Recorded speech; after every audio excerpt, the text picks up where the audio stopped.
All right. Good morning, folks. Welcome to the Coffee Run with old Johnny here from ProCraps. We got our Craps for the Cure mug today, the one from 2022. This is the one that looked like the concert t-shirt. This is one of my favorite mugs. Look at that. All the participants on the back. Awesome. There's one of these mugs in existence, and it's right here. I think you could probably buy one if you wanted to on the whatever, the merchandising shelf. Anyway, good morning. Happy, what is this? What is this? Wednesday? It's a Wednesday or is it Thursday? It's Thursday. Is it Thursday already?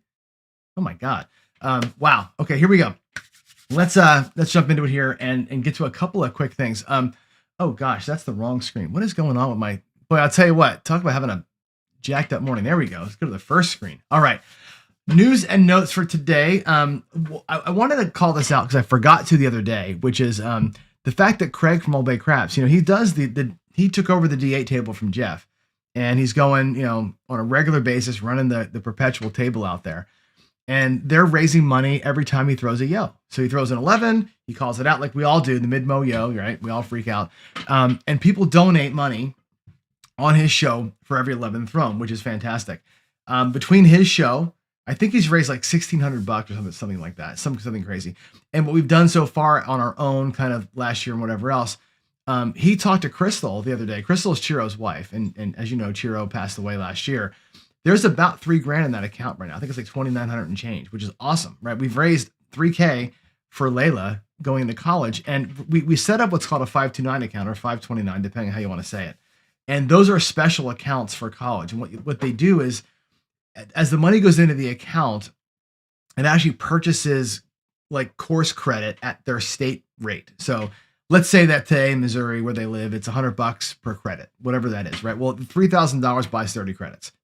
So even later on, if that's all that ever goes in there, when she's 18 years old and goes to college, she'll have 30 credits. Even if the credits cost $250 a credit when she's 18, we bought them at the rate they are today. That's how 529 accounts work. So you're basically pre-buying the education at the current rate. So the more that goes in there early, the better off she's going to be later on. Pretty much $10,000, $15,000 in an account like that when a kid's 5 or 6 years old will pay for the entire education. So that's a good goal for us to have, right? We can get that thing up to, $5, $6, $7, $10,000 by the time, this time next year or something. It'll actually help pay for her whole education, which is kind of a cool legacy for Chiro to leave behind to his youngest kid. I think that's actually pretty cool. So I'm going to propose that on my daily paycheck show, I will forward to Craig the number of 11s that I've thrown every day. And that way Craig can, if he wants to, add my 11s to his 11s and say, hey, look, Craig says, I threw 9 today. John threw 3 today. That's 12 total. And if you're all willing to do that, I'll give him the counts every day, and that way he can add it to his thing. And maybe that helps accelerate a little bit. I don't think it takes much, right? If people donate something normal, 11 cents for every 11, right? It won't cost you a bunch, right? We throw 100 11s, cost you $11. I mean, it's not like it's gonna destroy you. But if 100 people are doing that, then it starts to increase, right? That's kind of the thing that we're looking for. So anyway, there's that. I'm going to start a quick poll here today, and I want to ask you a very pointed question, and I want to ask you a follow-up question to it. So here comes the poll. I'm going to put this out here right now. I'm going to start the poll. Boom, there it is. It's about what do you want to see on the ProCraps, the Coffee Run 3.0, and I'll tell you what I'm thinking about here. And the follow-up question is this on this poll question is, after you vote in the poll, put this in chat for me. After you vote in the poll, do you see the poll number? Like, do you see the results, or do you not see the results till the very end? I want to know what you see. When I set the polls up, we're trying to find a way like to take a poll, but not have your vote be influenced by the outcome, kind of a thing. So take the poll, do the answer. I'd like to see what you want me to do. There's really about 4 things that I want to hit here, potentially next year. The Coffee Run may end up being a combination of the 4, like it's kind of been now. It's willy-nilly, right? I do a lot of lectures, as you know. We're actually at the end now of the 401 gambling series. This is it. Today might be the last lecture. I have 2 shows next week to kind of recap some of the stuff, but really that's about it. For the whole Gambling 101 to 401 lecture time is over with, right? So I'm looking at reformulating this show and saying, what can we do on the show moving forward that's going to be meaningful? Number 1, more lectures. I can go back and I can redo things. We can talk about trends. We can talk about probability calculations. We can talk about all the lecture-y kind of things you want, those things never go out of style because they're always true, right? Especially the math stuff. We can make it more newsy, where I can actually look at the news. I can look at the news around the country and say, what's happening in Vegas and here and there and whatever else, and report on news items to you. Report back on what's happening in YouTube. I can watch more shows, and we can do some reactions to reactions and things like I've been doing, right? That's interesting, right? Just kind of my commentary on the state of our community kind of thing, like make it more of a hub for the community. That's option 2. Option 3, make it more guests, like try and get more guests on and have somebody with me, like a co-host every day. I even thought about bringing on a co-host and having a permanent me and somebody, or make it more Joe Rogan-ish, where it's like me and always a guest, coming in every day, where it's like that, right? So think about that. And the last option is just shut the hell up and play. Just go out and get, I got my new roulette wheel out there on the table, got new felt. Just shut up. Give us the 5-minute review of Daily Paycheck and roll dice or spin a wheel for an hour, right? It's your show. It's your show. I can move around those things, and I've been trying to, but what ends up happening is I get locked in on something and I find myself in kind of I don't want to say a rut, but I find myself in a groove. And sometimes that groove isn't what we all want to see. So anyway, looking forward to your votes in the poll. And Dan's, it does show that I figured that as soon as you did it, it would show. So you're going to know the answer as soon as I thought that was the case. There's no way to hide that. There's other polls that I can do separate from the chat that would not show the percentages, but it's better when you can't see what other people are saying. Remember when we did the whole the hard hat thing? We were voting for the hard hat award every day. When we did that, the problem with that was everybody knew what the numbers were. So you could bring in people to vote for you kind of thing and skew the numbers a little bit. It wasn't really as organic as it probably could have been. Anyway, that's the run up there. So thanks for getting your votes in. And the people who come in late to the chat and say hi, tell them to vote in chat and tell them why. A quick Craps for the Cure update. We're still locked in on the 19th. That weekend is going to be it. Casino Quest will probably be the hub for everything not on the live craps table. So all the interviews, the teaching segments, all that stuff will likely be a Casino Quest, except for when we interview casino staff, which we'll do at the casino. The casino did push back on a couple things. We have another call with them to kind of hammer things out. There was, and I'll tell you what the thing was. They're like, hey, we can't afford like this. Like you're asking for too much. And I think that they misunderstood what I was asking. I want to make sure that you were all clear with this. What I'm asking for at the casino. I'm asking the casino to provide us one private table for 20 hours, basically. It'll be like from 7 or 8 in the morning until 7 or 8 at night, something like that. Maybe it's 10 a.m. to 7 p.m., something along those lines. So we want to be on the table kind of in the morning, off the table before their big evening rush comes, right? So we want to make sure they have their table back at night. I wanted to do that for the casino instead of going into the wee hours, right? Helps us get some rest, gives them back their prime time. That's what I was hoping for. So 2 days back to back of that basic time. And I asked them for comped rooms for the people who are working the event. In other words, me, Jeff, Craig, Chris, Jen, whoever else is going to be, Joe from Craftsmaster. If you're coming to the event to work, if you're going to run the microphone, if you're going to interview people with me, if you're going to make sure that the flow is good and you're answering all the workers who are not playing on the table. We're not going to play. We'll play a little bit, but really we're there to work, not play. Those people I wanted to have rooms for because they're going to be basically up for 24 straight hours working their asses off, and give them a small buffet and some food. That's what I said. I need a staffed table. I need a little buffet. I need about 10 rooms. Okay. If you're a big player, right, and we can get you a room because you're a big player, great. I'll work to get you a room, right? They don't know us yet. It's a new property for me, so I have zero credit with them. And most of us probably do as well. So they're going to have to go by our Caesars play. Anyway, no guaranteed rooms, right? If you're coming out to play on the table, that's great. We're going to want you to donate ahead of time, get your spot on the table, do the thing we talked about. But I think they thought we were looking to get 100 people at the event, which we are. That's my goal, 100 people to come, and wanted 100 rooms. I'm like, I'm not looking for 100 rooms. I'm looking for rooms for people who are working. If you're a heavy player, then you're going to get your room anyway. So that's the deal there, right? Just because you're coming doesn't mean you're getting a free room. I think that they thought that's what I was asking for. So I had to temper that expectation a tad bit so they know what the deal is. So that's what's happening now. We're going to have another talk, I think, later in the week. Also, and I owe Garrison a phone call, but you should know this. Garrison has wrote me a couple times this week. He's been in touch with Casino Player Magazine. They're going to maybe interview me and talk about the event there too. So we're going to make this thing a little bit bigger than it probably was before. Trying to get a lot of groundswell in a casino this year is going to make it really cool. I think it's going to really increase everything about it. So more to come, hopefully very, very soon. But yeah, we got some feedback finally, and I'm working through it.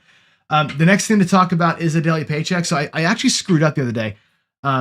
The August number was wrong. It was actually the loss that we had last week was actually on August 1st. So the loss is an August loss, not a July loss. So here's the August numbers. We are down $3,600 for the month of August. We had that one day where we got our tails thumped, right? We've won twice since. So we're working our way back to health from that ass kicking. August might end up being like a dead even month. July ended up being ahead by, I think, $7,000. August is going to end up being down or even. So that's the way this is going to run, I think, right? Making a paycheck is freaking hard, dude. It is so hard. No Shoes Ken is here. Good look at that. Sorry, I just happened to look down at the chat and see. Let's put him up there. Where's my mouse? There we go. Hi, Ken. How are you, man? Good. Good to see you there. What does Tom say? Tom says, keep on teaching with once or twice a week guests and questions. I think we're always going to do, and Duracell, this was his idea. He's like, you got to stop talking so freaking much, and you got to get back to audience interaction stuff. It's great when you do that. That's why Fridays, the Friday Follies now is Ask Me Anything. Friday Follies are your day to ask whatever you want. It's like our own little private crap chat. Like whatever you bring all your stuff to me on Friday, and I'll talk about anything with you on Friday. It doesn't have to be about craps. I'll talk about politics if you want. I'll break all the rules, right? We'll talk about anything you want to on Fridays. That was what my plan always was, to keep Friday a sane day. If we're going to have guests and stuff like that, we do during the week. It's hard to get people scheduled. I'll tell you that. It's hard to get people, especially because of the time of the show. We're 8 a.m. Pacific time, which is before I go to work. But people on the West Coast are on the way to work. So it's hard to get them, right? East Coast people, it's 11 o'clock in the morning. So you're already at work. So it's hard to get people to be able to break away from their day unless they're retired. So that's the problem with guests. And I think, the other side of that is I could pre-record the interviews with the guests and then play them for you as part of this as like a video. That's part of it. I don't know how good that feels to me, but anyway, thanks for the feedback, and keep those coming. Put a PC in front of those comments. Otherwise I'm going to miss them. If I don't see them coming through, put a PC in front so I can come back later and find them. Anyway, paychecks is we're down for August. One thing to point out, and if I look at the numbers for all the different strategies, right? I've been heavy playing the Dallas Drawdown. It's been the one it's been my go-to now. And it's funny because the Dallas Drawdown is basically a 2-hit strategy. The 2100 Salute, also basically a 2-hit strategy, right? 2100 Salute, every bet pays $500. It's hit, and buy. When you're looking at $1,500 when it's 3 hits and down, right? The Drawdown also becomes 3 hits and down, right? They're both the same number of requirements. Why, though, is the 2100 Salute, even at an 80% or 72% win rate, why is it losing so much money? Why is it upside down? And the Drawdown, with, again, the win rate is not that much more. It's 12% higher. I guess that's significant. But look at the profit level on that thing. That thing is making all the money for us. Why? Why is the Drawdown doing so much better? Well, it's because it's drawing down. And I think I made mention this morning, it shows the power to me of regression, right? We start out with a massive bet. You got that one roll of, oh crap, right? $3,500 out there is what I'm doing now. $3,500. Like you roll a 7, you're screwed. But after that first hit, there's a bonus on the 6 and 8. There's a bonus on the 4 and 10. You're going to be out of there for about at least 700, maybe 800, maybe $1,000 in the first hit. That comes back, right, to your rack, and you half your bet. So you're going to go from 3,500. I take it down to about 2,000.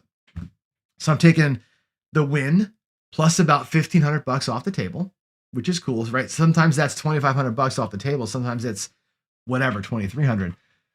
And what you're left with out there, if you bring back 2,300 and you reduce your bets, you're only into the shooter now for about $900 to $1,000. So even if you get the 7 on that second shot, you're down $1,000 out of your 7, not the whole 3,500.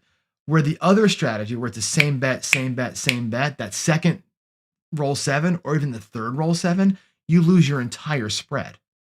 There's no the recovery plan there is so much harder. The drawdown just makes you safer and safer. On that second hit, you're in profit for sure. Third hit is excess profit every single time.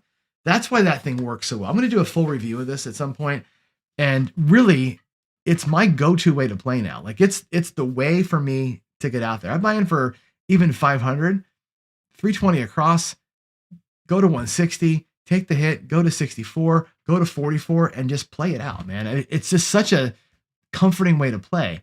And frankly, as a coffee run, go over 500, take your 320, right? Get your $70, go to 160, take your $35, bye-bye, $100, see you later. 20% win and you're home. It's a beautiful thing. It really is a beautiful thing. And it's working well. Again, you're going to get whacked once in a while, but I'm enjoying that one better than these grindy ones. The grindy ones are a tough way to make a paycheck. You can do it, but it's 60, 70 rolls. And you know how I feel about the 60, 70 rolls. Anyway, there you go. Tom, appreciate that. Whatever I do, it's a hell of a lot of work and it's a hell of a gift for us. I appreciate you saying that. You left me a real nice comment the other day too on one of the video comments, and it is a lot of work, man. It's a ton of work to put into these shows. I spend a lot of time prepping. As you can tell, the screens I think they look pretty nice. And what I do to kind of prepare for this is a lot. If I go to guests and that kind of thing, it's more prep, right? I got to get questions ready. I got to research the guest, and it becomes a lot of work, right? Where Dave Carlin from Same Bet was doing a guest once a week. Jeff tried it once a week. It's a lot to prepare for a guest. Doing it every day would be really, I don't know how Joe Rogan does it. I mean, honest to God, that's so much work to bring a guest in and talk for 3 hours like he does. I think his secret probably is not a ton of prep, right? Because I think, to me, what makes his show so interesting is that he has his thoughts on a topic. He brings in a guest who knows about the topic, and he lets them kind of drive it. And he's always like amazed by what they say because he hasn't done, an armload of research on it. I think that makes it more cool and organic. Anyway, let's move ahead. Let's get into the teaching part today. And this is going to be it, guys. Like I said, I think this is the last lecture that I got. I got two top 10 lists for you next week. I've got, we're going to talk about the top 10 things losers do wrong and the top 10 things all winners do right. That'll close out the 401 series. And I'll open it up to you here in chat too. Anything that y'all want to see. We can continue the 401 series for a long time. Like I've got my lectures are done. My thoughts are encapsulated and out there now in video. If there's things you want me to cover, more questions that are hardcore or whatever, let me know. You guys can email me. Let me know. I can always, prepare lectures on anything you want. So anyway, here we go. Today is it. In session 23 of 401, talking about practice. And practice, I say, makes you imperfect. Like craps, roulette, all these games. Gambling is imperfect. Not for the casino. For you, it's imperfect, right? They have the edge, right? The house always wins. They don't win every time, but they win over time. And I think that's the thing. We talked about house edge a while back, and you can really see how you dwindle and bleed it out, right? They make their money over massive time. They live on the law of big numbers. They always win. It's imperfect. You can't beat them. There's no advantage anymore. Like maybe some sports bettors have an advantage the way that they arbitrage their bets. Potentially blackjack card counters can have an advantage, but there's so many countermeasures on that now. You can almost say that's gone by the wayside as well. So the thing we got to do is this: avoid pitfalls and mistakes, because you want to keep the house edge what it is. I don't want to ever give the casino, if I'm playing whatever, let's say you're playing blackjack and you got, a 0.5% house edge on your bets when you're playing basic strategy. Don't do something to ruin that. Like, don't make a bad play. Don't go, I'm not going to hit the 16 against the 10, right? Don't make that choice because you're scared. You make the play, right? When you make a bad decision like that, you increase the house edge, and that bad decision making, the dumb bet that you can make, or always making the sucker bets, always putting the buck on the stupid bonus and whatever the hell that blackjack bonus stuff is, right? Or whatever. Those things increase the house edge, and it shortens their time. The casino needs, let's say, 1 million rolls to make a profit on you, or whatever the number ends up being, whatever that is, right? You start making sucker bets and making dumb decisions or scared decisions, you shorten their time to take your money. We don't want to do that, right? So practice everything, right? We don't want to bet the feels. I feel like, and sure, sometimes you're gonna not want to hit the 16, and you're gonna end up standing and the dealer breaks. And you're like, oh, see, I was so smart there. You bet the feels, and then 6 hands in a row, the shoe gets jacked up, and you lose your money four times in a row because of that one card you put out of position, right? That's the kind of things you cannot do. Basic strategy is built on that, on people not doing that, right? You don't want to miss a move, right? In especially games like craps and roulette where you're doing extra things, you want to miss out on something. You want to make a bad decision because you're distracted or because you forgot where you are. Don't miss a move, right? Don't have bad math in your way of a press or a chase or a regression. Know what the numbers are. Know that you're going to go from 66 to 88 to 44. Don't be guessing about that. Don't be guessing about what the $20 9 pays. Know that it pays 28. Know that you can drop 2 for 30, or know that you can regress it back down to $10 and know what's coming back to you. You got to know what those things are, right? And again, if you're bad on your profit and loss assessment, you forget what's in your rack. You look down, you go, okay, I think I got 360 in the rack. I think I got 210 out here. That feels like I got a profit of $40. You better know what you got. You better know what those numbers add up to so you can make your right decisions. Okay, that's very important. Every mistake that you make is magnified because your time is short. The casino says, okay, cool, 90, this many less wins off this guy to make my money. When you make a bad move, it can be catastrophic, especially in the moment, right? So don't magnify your mistakes and make their house edge bigger unnecessarily, okay? Again, they win on very small margins over a long period of time. Okay, don't willingly enlarge their margins, and that's the reason why we want to practice. Okay, and I say this, I'm a machine, right? Your strategy, know your strategy like back of that hand, right? Blackjack, you better know your basic strategy and have it down on lock. Have it on lock. There's trainer apps that you can download for free. It'll throw you blackjack hands. It'll throw you as many as you can do. And you go hit stand, and just because right, wrong. And you can just train yourself to get that on lock. You can never make a mistake. You can never make a mistake in basic strategy. If you're a card counter, right, there are variations from basic strategy that card counting will lead you down. Certain double downs you do or don't do. Certain splits you do or don't do based on the shoe thickness. But you got to know that stuff, and you got to be on lock. You got to be, okay, the running count is 3. I got a 6. He's got a 4. You got to know what's happening. You got to know, right? Without making any mistakes. My next bet is going to be X when I win. It's going to be X. You got to have that ready. Have your stacks ready. Like, have your if I lose chips and if I win chips sitting here, right? I'm a big fan, by the way, of whatever I'm playing, blackjack, roulette, whatever it is, in those kind of games, and roulette especially, pull your bets down. They pay you. It all comes back. And I have my stacks ready to go back out with. And I rebet with new money, with new chips, pull my stuff down, and I reset everything. Like, that's an important way to not make a mistake, right? Know what your initial spreads and subsequent moves are. It's really important, right? Know your payouts, okay? On most games, 1-to-1, no big deal, right? But what is a 3-to-2 blackjack 35-hour bet pay? You got to know that. So you're not getting jacked up on your win. You got to know what these things pay, right? Very important. And you can break it down. Right? 30 pays 45. The extra 5 pays $7.50. Right? You're getting $52.50. You got to know what's coming when those things happen. If you have to break it down like that, fine. Get it broke down and figure it out. Okay. And again, have it here. I want you to practice winning. Practice winning. If you've got chips, practice winning. Put a bet out there. Pay yourself the win so you know what it looks like coming back. If you watch any videos from David over at Casino Quest, he talks about how hard it is to deal craps, and it is hard because the payouts are all over the place. He's always dealing with colors and units, right? He says, a green gets a green and 2 reds. Like, he doesn't care about what it's worth. It's not $35 to him. It's a green and 2 reds, right? That's how the dealers look at it. You should look at it the same way. When I have this bet out there, I'm expecting back a green and 2 reds. And you better look down and see that's what you got, right? Practice winning. What do the checks and chips that you're getting paid back look like when they come to you? So you know they got it right, number one, and you know where you're putting that money, number two. It's important, right? If you're going to be pressing or laddering stuff up, have your next bet ready. Okay. Again, if I got a $12 six and I'm getting back, let's say, it's going to pay $14, right? I'm either going to drop a couple of bucks to press it up, right? Or I know that I'm going to regress it back down or pull it back off, right? I know that I'm either, or if it loses, rather, I've got $18 sitting here. So I have $18 ready to go if it loses to ladder the loss.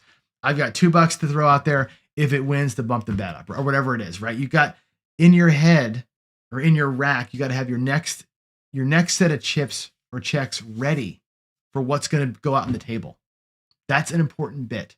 Have it ready so you can't screw it up. Here's my whites. Here's my next bet if I lose. And if it happens, boom, boom, the right stuff goes out there. That's very important to do that. Know your next move and have your next move prepped. And you can do it in every game. Every game I do that, right? If I'm playing blackjack, I got a $25 bet out there.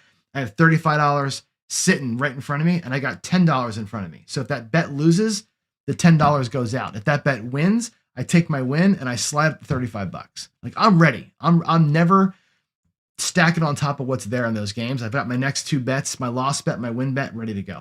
It's very helpful and helps you stay out of your own way, gets you out of your own head. In craps, like I said, get your rail ready. If you're playing craps, get your rail ready. Have your next your if you're going to power press, have your white chips or your red chips out there for each number ready to go. If you're going to ladder losses, have your ladder amount sitting there ready to go so you can drop it right out and get it going. Make sure you know what you're dropping on a win. Make sure that you track your rack, what you are doing next. I say this too, practice the words. I say right here, use your words. Like we tell our kids, use your words. What does that mean? That means if your next bet is going to be from a $12 six to an $18 six, and you're going to drop money or you're going to take your win or whatever, what are you telling the dealer? Right? Make it look like 18. Take my 6 and 8 both to 18, please. Make them both look like 18. Make sure you're going to say what you want to say that the dealer understands. And do it in home. When you're playing with Crapsy, even though you're clicking buttons to make the bets, say it out loud. Make the 6 and 8 look like 18. Drop $1, make it look like 25 on the 5. Let me take the 4 and 10, please, for 10 each. Make sure you say it before you click it. Get used to saying the words out loud so at the game, you got it. Right? You know what's happening. You're not making any mistakes. If you're a dice setter, I'll show you some drills over here. Practice your setting. Practice setting. More and more places are going down to this road where it's going to be, 5 seconds. You have 5 seconds. They're going to put a timer on you now, right, to release the dice. You should be able to set and grip in 5 seconds. Not one of you who dice sets should take longer than that. It's so easy to do, to get the dice coming back to you, see what they are, set them up, and get them ready. It's not hard. The grip is the hardest part of that. 5 seconds should be easy. Drop a bunch of random ass dice out there, pull them back 2 at a time, and practice, practice, practice. Practice your toss, right? If you're a setter, practice your throw. Make sure you can get all that done in 5 to 8 seconds and film yourself doing it. Film yourself. Look at your release. Look at your landing zone. Track the good ones. Out of 100 throws, 7 of them I would consider perfect. The other 93 are horseshit. Okay, this is an important thing, and I tell my dice setting friends this all the time, right? When I track throws, when I'm looking at actual statistical tracking, okay, I track 2 things. One is I track the percentage of throws that did what I wanted them to do. In other words, it was a good release, right landing zone, right action off the wall. How many times out of 100 did I get what I wanted to see happen? Now, of those, what were the results?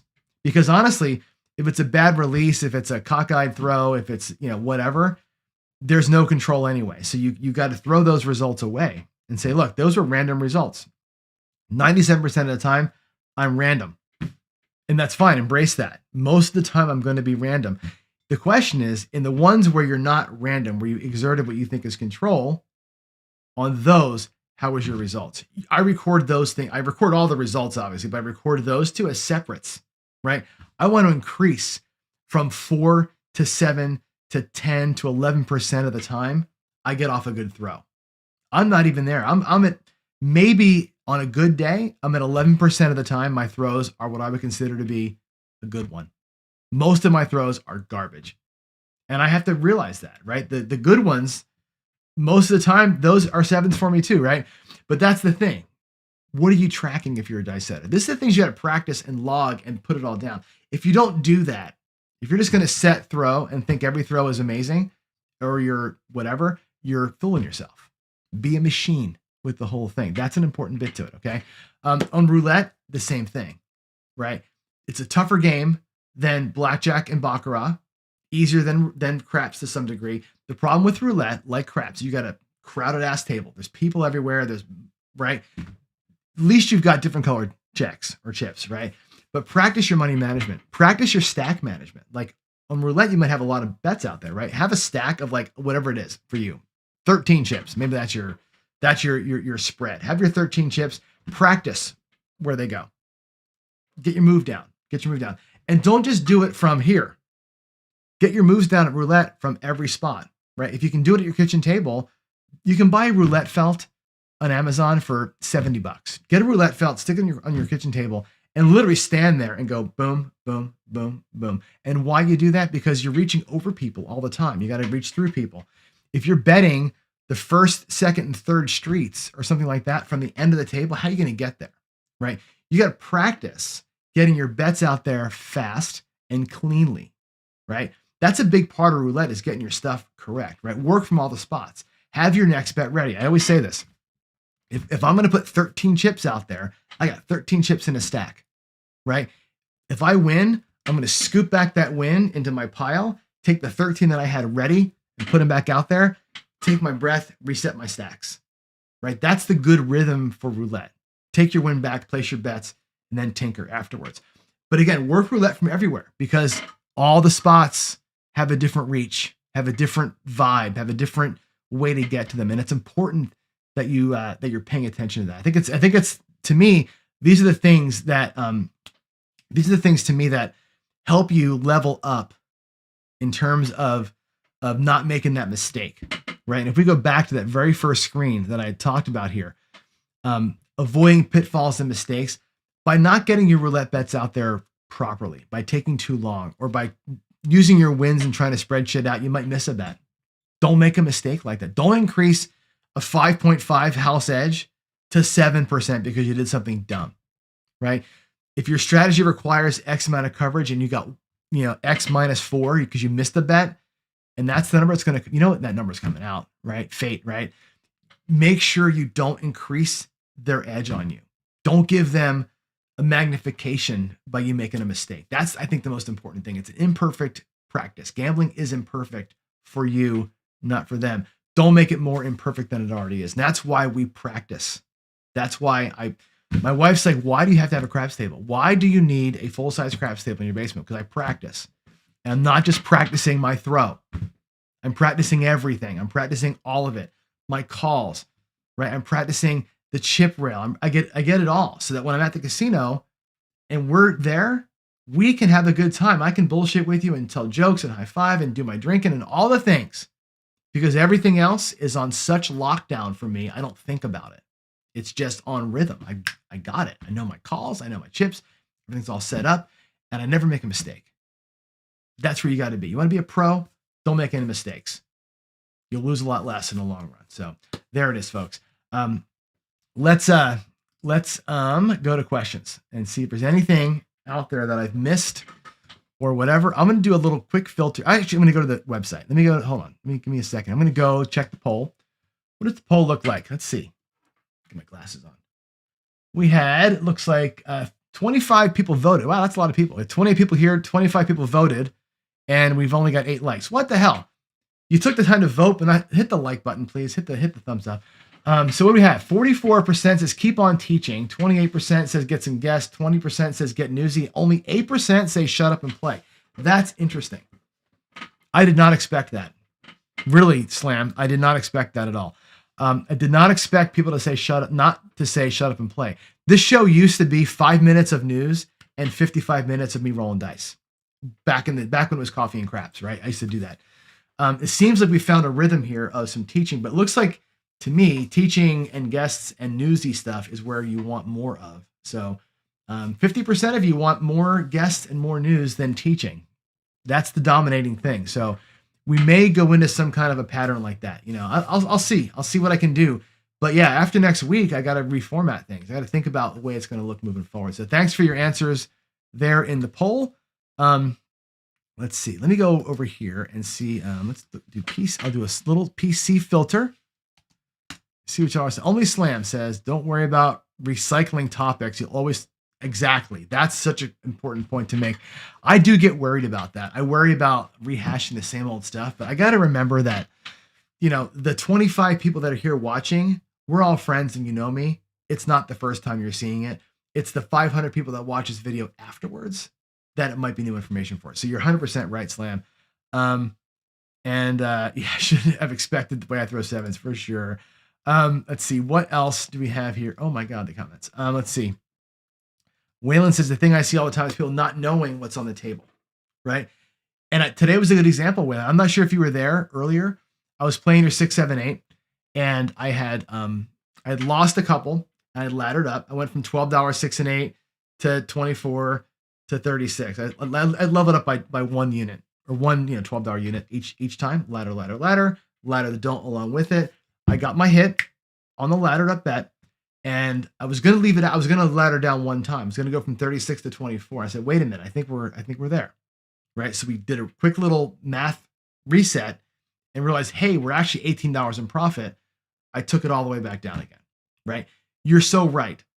Right. You've got to do constant checks of your rack and the felt. In roulette, same thing. What is your spread? What's in your pile? If you're on blackjack, it's easier. Baccarat's easier. You have a stack of, you're easy to manage single stacks, right? On these other games, it gets more complicated. It really does. So good point, Waylon. Thank you for that. Let's see.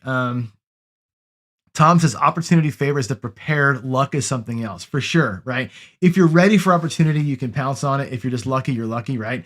I think you got to be prepared. And I think, again, to me, it's more than anything else. It ain't fucking it up. Like, you don't want to go out there and do something stupid and forget where you are, right? You get lost in space and, that's when all the bad things for sure happen.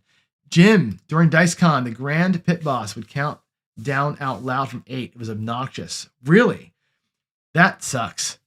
And I know you're not a dice setter at all, but this whole seconds of countdown thing, it's just annoying. You know what I mean? Like, the whole dice influence, is it real or not debate, right?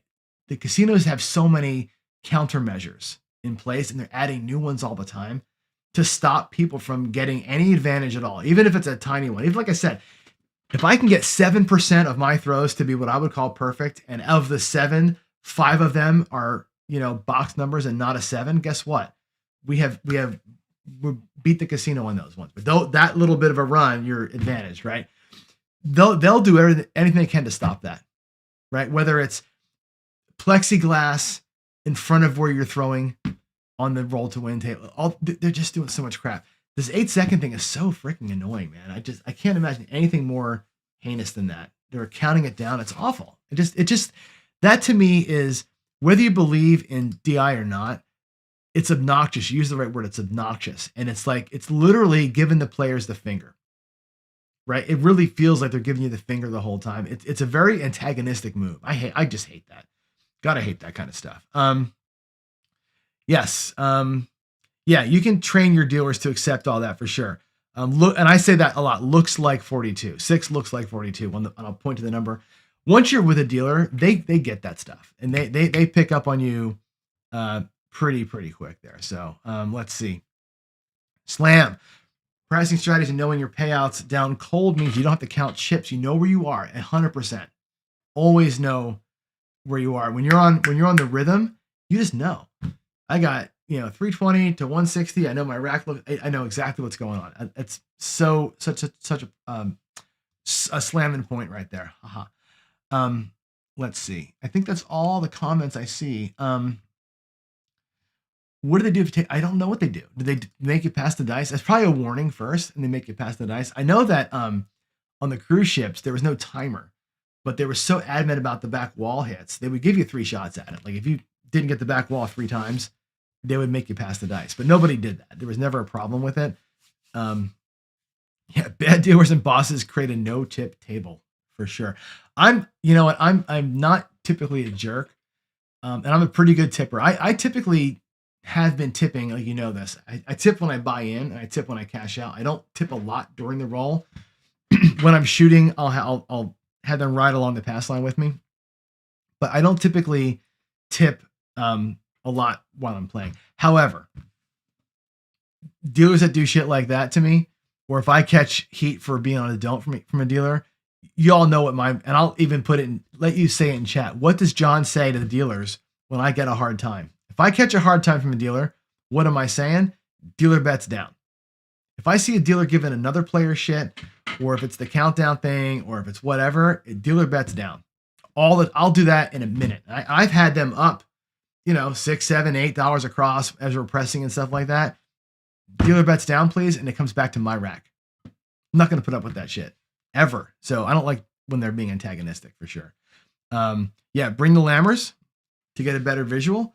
Those are cool. Some places don't let you do them anymore. Some places won't let you have the lammers. You have to do the clear ones, or you have to use quarters. They won't let you do it. So anyway, I think that's that.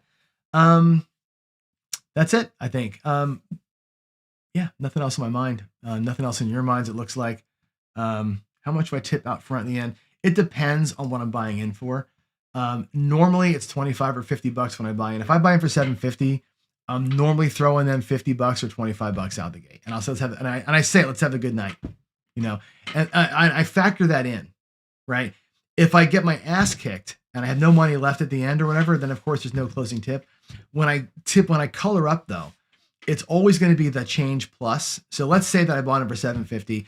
Let's say that I won $9.23 or something, right? The $23 is their tip in that case, right? If I won like $9.64, right? They're going to get probably the $14 to make it $9.50 and an additional quarter or an additional 50. Just depends on how the crew was like that. They're always going to get, so I'm a nerd about having even numbers. I never bring whites to the cage. I almost never bring nickels to the cage. It's always greens and blacks. So I like to get myself, because I'm just a little OCD with that kind of stuff. But I'll give them the change to make that right. And if it was worth it, if they were a good crew, an extra quarter or two, depending, right?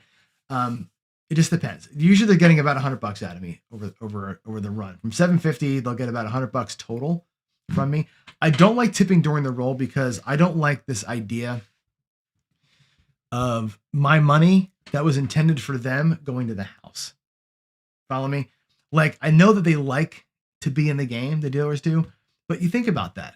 I would like to give you $1 for your effort, or whatever it is, $1 on the pass line or $5 pass line with me. I want to give that to you because you're a good dude or a good gal and you're dealing great and we're having a great time here, right? And I lose the bet. We throw a 3 on the come out. Where does the $5 go? Doesn't come back to me. It doesn't go to the dealer. It goes to the house. And I don't like that. That's why I don't like betting for the dealers. I know that they enjoy it, but your money ain't going to them a lot of the times. Probably more than half the time, your money doesn't ever get to the dealer. It goes to the casino. Think about that, right? That's why I like to just drop it when I buy in, drop it when I cash out. A lot of times I'll give them the caps off the win. $12, 6 and 8 pays $14. I'll give them 2 and put $2 in the hard way, right? I'll do a 2, like let's say the 6 wins, drop 2 and give me a $2 or a 2-way hard 6 for $2, right? That way that we're both on it. I'll do that with them, right? But yeah, I gave this analogy once. Think about going to a restaurant, right? Think about going to a restaurant and saying to the waitress, that was great, awesome service, you guys are awesome, right? And here's 20% tip, right? Here's 20% tip, and the manager comes over. Right. After you give your it was $100 bill, you give her $25. Great service. The manager walks up and says, "Hey, before you guys leave, I'm going to flip a quarter. And if it's heads 2 out of 3 times, she gets to keep the tip. If it's tails 2 out of 3 times, the restaurant keeps the tip." And he flips the quarter, flip the quarter, flip the quarter. Are you making that tip? Think about that. In a restaurant, would you take the chance of your waitress not getting your money on a 2 out of 3? Would you ever make that there's no way. You want your person to get the money. That's how tipping at the casino works. You give your dealer a ride-along tip, there's a better than half chance on every single game that they ain't getting your money, that the house is going to get your freaking tip money. That's bullshit to me. So yeah, hand them their money, right? You win on a $24 6 and 8 for $28, give them the 3. Take the quarter, drop 3. Crew, every single time I do that. If I'm going to give them a tip, it's during play, and it's not from a bet for them. That's just me. I just do not like my tip money going to the house, and I'm just an asshole that way. So there it is. Yeah. So anyway, see y'all later. Oh, the kids are back in 18 days. Boy, oh boy, not having kids in school is kind of a dream, actually. So all right, guys, I'm out of here. I am going to go to get some work done. So anyway, love y'all. God bless. Have a great rest of your day, and I will talk to you all later. Bye-bye.